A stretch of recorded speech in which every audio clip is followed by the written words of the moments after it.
Long Distance by Edna Ferber. Chet Ball was painting a wooden chicken yellow. The wooden chicken was mounted on a 6x12 board. The board was mounted on 4 tiny wheels. The whole would eventually be pulled on a string, guided by the plump, moist hand of some blissful 5-year-old. You got the incongruity of it the instant your eye fell upon Chet Ball. Chet's shoulders alone would have loomed large in contrast with any wooden toy ever devised, including the Trojan horse.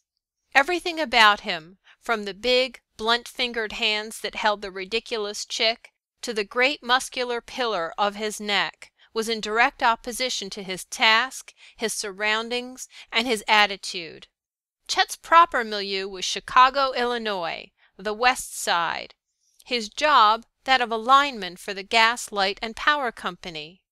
His normal working position, astride the top of a telegraph pole, supported in his perilous perch by a lineman's leather belt and the kindly fates, both of which are likely to trick you in an emergency. Yet now he lolled back among his pillows, dabbing complacently at the absurd yellow toy. A description of his surroundings would sound like pages 3 to 17 of a novel by Mrs. Humphrey Ward. The place was all greensward and terraces and sundials and beeches, and even those rhododendrons without which no English novel or country estate is complete. The presence of Chet Ball among his pillows and some hundreds similarly disposed revealed to you at once the fact that this particular English estate was now transformed into Reconstruction Hospital No. 9. The painting of the chicken quite finished, including 2 beady black paint eyes, Chet was momentarily at a loss. Miss Kate had not told him to stop painting when the chicken was completed. Miss Kate was at the other end of the sunny garden walk, bending over a wheelchair, so Chet went on painting placidly. One by one, with meticulous nicety, he painted all his fingernails a bright and cheery yellow. Then he did the whole of his left thumb, and was starting on the second joint of the index finger when Miss Kate came up behind him and took the brush gently from his strong hands. "You shouldn't have painted your fingers," she said. Chet surveyed them with pride. "They look swell." Miss Kate did not argue the point. She put the freshly painted wooden chicken on the table to dry in the sun. Her eyes fell upon a letter bearing an American postmark and addressed to Sergeant Chester Ball, with a lot of cryptic figures and letters strung out after it, such as A, E, F, and CO 11. "Here's a letter for you." She infused a lot of glad into her voice. But Chet only cast a languid eye upon it and said, "Yeah? I'll read it to you, shall I? It's a nice fat one." Chet sat back, indifferent, negatively acquiescent, and Miss Kate began to read in her clear young voice, there in the sunshine and the scent of the centuries-old English garden. It marked an epoch in Chet's life, that letter. It reached out across the Atlantic Ocean from the Chester Ball of his Chicago days, before he had even heard of English gardens. Your true lineman has a daredevil way with the women, as have all men whose calling is a hazardous one. Chet was a crack workman. He would shinny up a pole, strap his emergency belt, open his tool kit, wield his pliers with expert deftness, and climb down again in record time. It was his pleasure, and seemingly the pleasure and privilege of all linemen's gangs the world over, to whistle blithely and to call impudently to any passing petticoat that caught his fancy. Perched 3 feet from the top of the high pole, he would cling, protected seemingly by some force working in direct defiance of the law of gravity. And now and then, by way of brightening the tedium of their job, he and his gang would call to a girl passing in the street below, "Ho, ho! Hello, sweetheart!" There was nothing vicious in it. Chet would have come to the aid of beauty in distress as quickly as Don Quixote. Any man with a blue shirt as clean and a shave as smooth and a haircut as round as Chet Ball's has no meanness in him. A certain daredeviltry went hand in hand with his work, a calling in which a careless load dispatcher, a cut wire, or a faulty strap may mean instant death. Usually the girls laughed and called back to them, or went on more quickly, the color in their cheeks a little higher. But not Anastasia Rourke.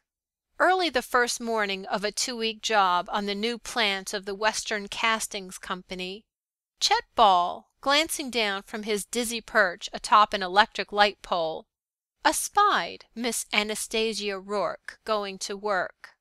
He didn't know her name or anything about her, except that she was pretty. You could see that from a distance even more remote than Chet's. But you couldn't know that Stasia was a lady not to be trifled with. We know her name was Rourke, but he didn't. So then, "Hoo-hoo!" he had called. "Hello, sweetheart! Wait for me and I'll be down." Stasia Rourke had lifted her face to where he perched so high above the streets. Her cheeks were 5 shades pinker than was their wont, which would make them border on the red. "You big ape, you!" she called in her clear, crisp voice. "If you had your foot on the ground, you wouldn't dare call to a decent girl like that. If you were down here, I'd slap the face of you. You know you're safe up there." The words were scarcely out of her mouth before Chet Ball's sturdy legs were twinkling down the pole. His spurred heels dug into the soft pine of the pole with little ripe tearing sounds. He walked up to Stasia and stood squarely in front of her, 6 feet of brawn and brazen nerve. One ruddy cheek he presented to her astonished gaze. "Hello, sweetheart," he said, and waited. The Rourke girl hesitated just a second. All the Irish in her heart was melting at the boyish impudence of the man before her. Then she lifted one hand and slapped his smooth cheek. It was a ringing slap. You saw the 4 marks of her fingers upon his face. Chet straightened, his blue eyes bluer. Stasia looked up at him, her eyes wide, then down at her hand as if it belonged to somebody else. Her hand came up to her own face. She burst into tears, turned, and ran. And as she ran, and as she wept, she saw that Chet was still standing there, looking after her. Next morning, when Stasia Rourke went by to work, Chet Ball was standing at the foot of the pole, waiting. They were to have been married that next June.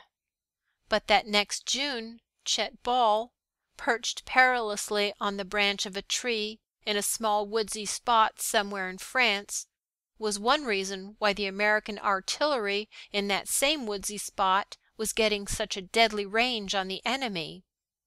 Chet's costume was so devised that even through field glasses, made in Germany, you couldn't tell where the tree left off and Chet began. Then, quite suddenly, the Germans got the range.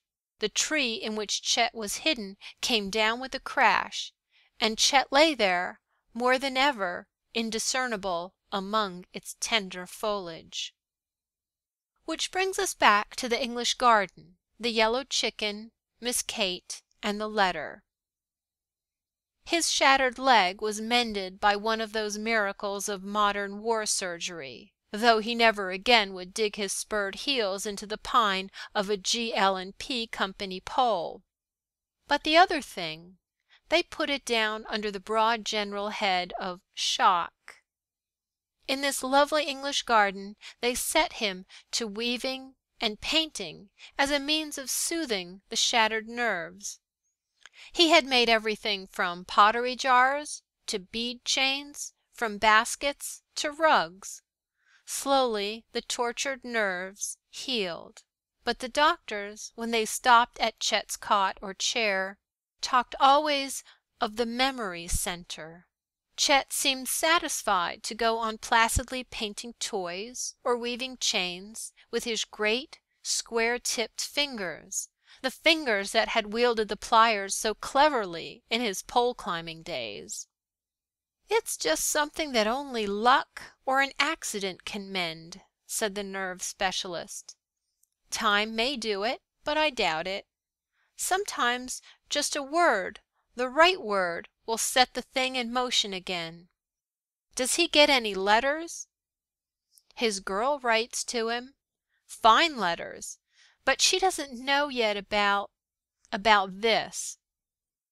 I've written his letters for him. She knows now that his leg is healed, and she wonders—" That had been a month ago. Today Miss Kate slit the envelope postmarked Chicago. Chet was fingering the yellow wooden chicken, pride in his eyes.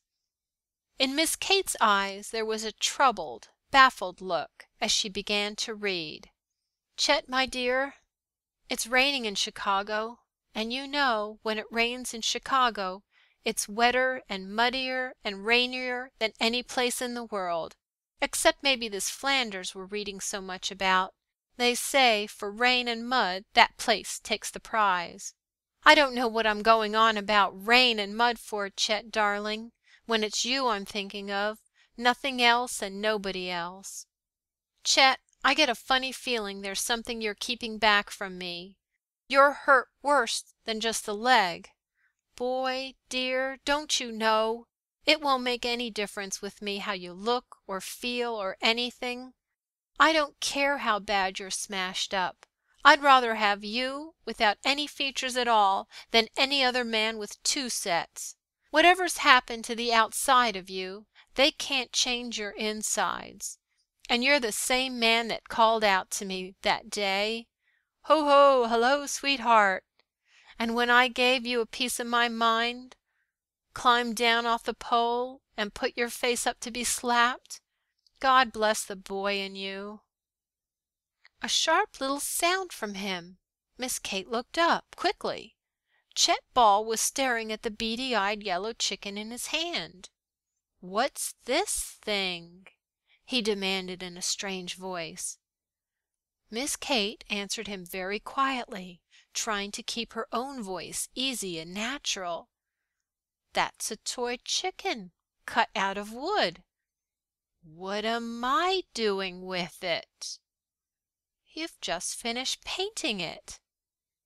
Chet Ball held it in his great hand and stared at it for a brief moment, struggling between anger and amusement. And between anger and amusement he put it down on the table none too gently and stood up, yawning a little. "That's a hell of a job for a he-man." Then in utter contrition, "Oh, begging your pardon, that was fierce. I didn't—" But there was nothing shocked about the expression on Miss Kate's face. She was registering joy, pure joy. End of Long Distance.